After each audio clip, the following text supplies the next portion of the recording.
చిత్తూరు జిల్లా పుల్చల మండలంలో పంటలపై ఏనుగుల గుంపు దాడులు కొనసాగుతున్నాయి. 2 ఏళ్లుగా మండలంలో వివిధ దఫాలుగా తిష్ట వేసిన ఏనుగుల గుంపు మామిడి, వరి, కొబ్బరి, టమాటా, అరటి తదితర పంటలపై తమ దాడుల వేటను కొనసాగిస్తున్నాయి. ఇటీవలి ఒంటరి ఏనుగు నిత్యం ఏదో ఒక ప్రాంతంలో పంటలను ధ్వంసం చేస్తుంది. మండలంలోకి 2 రోజుల క్రితం చేరుకున్న 13 ఏనుగుల గుంపు పంటలను ధ్వంసం చేయడం ప్రారంభించాయి. ఒకవైపు అకాల వర్షంతో మామిడి కాయలు నేల రాలడంతో నష్టాన్ని చవిచూస్తున్న రైతాంగానికి ఏనుగుల గుంపు కూడా మామిడి చెట్లపై దాడులు చేస్తుండడంతో పంటపై ఆశలు వదులుకుంటున్నారు రైతులు.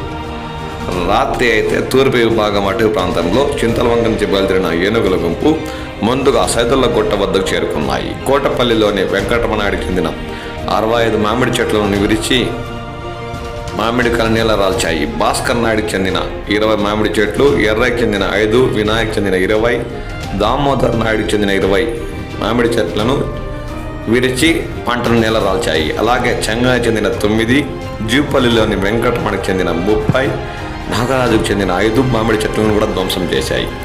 ఒక్కరోజు సుమారు 4 టన్నుల మామిడికాయలను ఏనుగుల గుంపు నేలరాల్చాయని రైతులు ఆవేదన వ్యక్తం చేస్తున్నారు. ఉదయం తమ మామిడి తోటల్లో వెళ్లి ధ్వంసమైన పంటను చూసి రైతులు అటవీ శాఖ సిబ్బందిపై ఆగ్రహం వ్యక్తం చేస్తున్నారు. తూర్పు, పశ్చిమ విభాగం అటవీ శాఖ సిబ్బంది సమన్వయ లోపంతో ఒకరి బీట్ నుంచి మరొకరి బీట్లోకి ఏనుగులు తరుముకుంటూ చేతులు దులుపుకుంటున్నారని వారు ఆందోళనకు లోనవుతున్నారు. సంబంధిత శాఖ అధికారులు వీటిని దూర ప్రాంతాలకు తరమేస్తే తప్ప తమకు ఈ సమస్య తీరడం లేదని వారు ఆవేదన వ్యక్తం చేస్తున్నారు.